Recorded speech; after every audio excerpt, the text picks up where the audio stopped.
E aí, pessoal, tudo bem? Sou o Renato do canal Ideias e Fatos. Bom, não tá tudo bem, né? O que acontece? Esses dias pra trás agora, aconteceu um negócio que a gente já sabia que ia acontecer. Cedo ou tarde, o sistema ele ia reagir. O que me chocou, na verdade, foi olhar pra mim e pra muitos meus colegas de tempos de conversa e de mudança, né?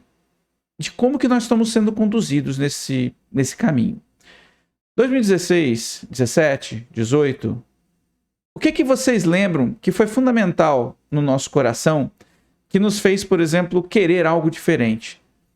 Na verdade, nós não queríamos nada diferente. Nós queríamos aquilo que, na nossa essência, nós fomos ensinados a querer. O quê? Justiça e liberdade. Simples assim. Eu tenho dois tópicos para tocar para vocês. O primeiro tem a ver com essa questão do nosso princípio judaico-cristão. Ele vai lá no nosso princípio, lá nas nossas raízes, lá na época de Jesus, quando tudo começou para nós. Sim, junta toda aquela raiz judaica e acrescenta o cristianismo. É a nossa sensação de justiça. O que nos faz sentir que somos justiçados? É quando a verdade aparece. É quando o mal realmente é descoberto e o mal ele é punido. O bem vence o mal. Nada mais é relativo, é simplesmente a verdade, o bem e o mal. Mas nós fomos para as ruas e nós queríamos isso. Aí o que acontece? Como sempre, nós descobrimos que muitas coisas, algumas coisas pelo menos, que nos animaram naquilo, tinham o indelével pecado. Tinha uma mentira no meio. Então, todos nós fomos para as ruas pensando e motivados por isso, esse desejo de justiça e de liberdade. E aconteceu. A primeira vez que a gente viu pessoas de alto escalão sendo presas, políticos sendo presos. Quem aqui duvida que a maioria dos políticos no Brasil tem algum viés de corrupção? Não estou dizendo todos, lógico. A gente começou a ver pessoas que se diziam, se colocavam como não corruptas. E isso foi muito bom. Agora a gente começa a perceber que a grande operação, né, que nos ajudou a chegar nisso tinha também os seus viés. Não era apenas todos os corruptos, mas alguns. A gente viu, por exemplo, eu vou te falar, a gente sabia, a gente percebeu todo o mal que o PT tinha feito para o Brasil, o que a esquerda já fazia para o mundo, a gente foi percebendo, tá? Isso não é uma coisa que deixou de acontecer. Mas a gente começou a ver esses pecados aparecendo, a gente começou a ver esses caras presos. Agora, realmente, faltava mais gente, né? Onde é que estava aquele povo? É aí que a gente começou a ver que foi, em parte, feita essa justiça. Agora, eu vejo, ao longo do tempo, a gente começa a se acostumar com aqueles... o que é essa justiça que a gente queria? A gente queria isso mesmo. Independente de quem, de como, se fosse verdade, a gente queria que fosse punido. Ah, mas a gravação foi indevida. Ué, mas o cara falou? Ah, mas ele não sabia que estava sendo gravado. Ué, mas ele falou, não falou? Então ele é culpado. Ele não está admitindo a culpa? Ele não foi flagrado com dinheiro na cueca? Ele não foi pego no aeroporto com dinheiro?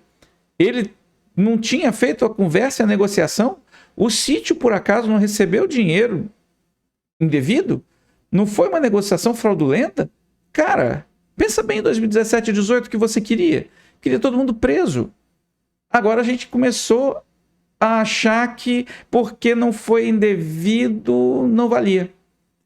Eu me lembro até quando saíram aqueles vazamentos da Vaza Jato, por exemplo, que a gente questionou, mas não foi direito, não foi correto? Cara, não interessa. Errou. Agora, pera um pouquinho, vai usar isso para invalidar o que é verdade, o que é certo? Um corrupto grande foi solto esses dias, né? Cara, ninguém está questionando se Lula fez ou não fez a besteira. Ele fez. A justiça já mostrou que fez. Mas ele foi solto pelo quê? Porque não era a vara correta para ser avaliado, cara. Olha a justiça como a gente imagina. A justiça como o povo quer. A justiça de verdade. É aquele que cometeu o erro, deve pagar. Essa é a primeira parte. Tudo está se invertendo. Eles estão conduzindo a nossa cabeça, cara. Eles estão conduzindo a nossa mente. Não deixei de pensar nisso. Eu sou o conservador. E o conservador não é aquele que não quer que as coisas nunca mudem. Não. A gente quer que as coisas mudem, sim, mas é para melhor e devagar. O conservador é cético, meu amigo. Eu sou cético. Então, a gente confia, lógico que a gente confia, desconfiando. A gente tem que pesar também qual é o grau de erro que a gente está disposto a aceitar. Mas eu estou começando a desconfiar que a gente está começando a largar demais esse grau de erro. Eu me lembro que na época quando eu era lulista, quando eu era petista, né, os graus de erro do PT foram aumentando, e eu fui alargando, e chega uma hora que você aceita tudo, também não pode, né? Eu acho que a gente tem que começar a perceber, olhar para os lados e falar, cara, não dá mais. Eu tenho que escolher gente boa para colocar lá em cima. Não adianta dizer, ah, não, olha só, o cara é leão conservador porque ele nos ajudou naquilo. Cara, não é só isso, não. A gente não quer alguém só que se diga conservador. A gente quer alguém que mostre que é conservador.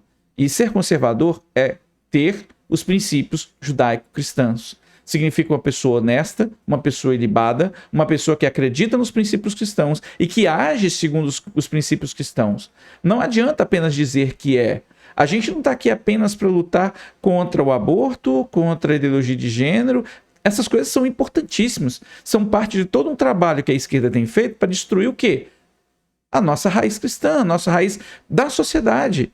Só que a gente não pode esquecer que não é só estrutura. Existe parede, existe pintura, tá? Existe teto, telhado. A nossa casa ela é toda completa. Então a gente tem que ficar de olho em todas as partes dessa casa. E agora a outra que eu jogo para você, que é a segunda parte dessa história, é a seguinte. Quando você vê aquele radar e ele não está sinalizado, você pensa, ninguém pode me multar aqui porque esse radar não está sinalizado, e você briga para que aquele radar esteja sinalizado e que você saiba que aquele radar existe. Sabe o que é isso? É aquele negócio que o socialista colocou na sua cabeça dos direitos eternos. Porque no fundo, você está querendo um jeito de burlar a regra, de burlar a lei. E há uma diferença entre uma lei e uma lei injusta. Nós estamos falando de lei simples. Assim como você às vezes não quer ser vigiado no seu imposto de renda, e muitas vezes a gente também pensa assim, pensa bem. É uma pergunta que eu faço para você e serve para mim também. Como é que eu quero que os outros sejam medidos por uma régua que eu não quero ser medido? É isso que eles estão fazendo lá em cima. Eles estão querendo agora que nenhuma régua possa medi-los, porque ninguém é tocável. Agora pensa lá no fundo do seu coração, quando você vê um cara parado numa blitz, pensa como é que está na tua cabeça. Como é que você reage com aquela blitz? Você é aquele cara que reage tipo assim, cara, eu tenho que falar com todo mundo que tem blitz aqui, porque se passar, a galera vai me pegar? É esse aí o cara que tá lá em Brasília, metendo a mão na bufunfa e fala, nossa, cara, não quero que o COAF me pegue, não. Não quero que fique bisbilhotando minha vida, não. Porque eu devo pra caramba, tô bêbado, não quero que o blitz me pegue. Ou você é aquele cara que não deve nada pra ninguém e fala, pô, pode verificar aí, moço. Quer que eu olhe minha carteira? Quer que eu sopre esse bafômetro? Pois é. É nessa hora que você tem que parar para ver que tipo de cidadão você é. Em que tipo de cidadão você vai votar, por exemplo. Porque não adianta a gente colocar um cara lá, por exemplo, para presidente e botar um bando de gente que não presta junto. Tem senador que a gente votou nas últimas eleições que fala, meu Deus do céu, como que alguém fez essa besteira? Mas foi feito. Já deu, foi errado. Mas você pode voltar atrás. O muro aqui atrás, para mim, simboliza o que nós estamos enfrentando também. É um muro de dificuldades. Só que os muros podem ser derrubados. Depende da força com que você bate neles.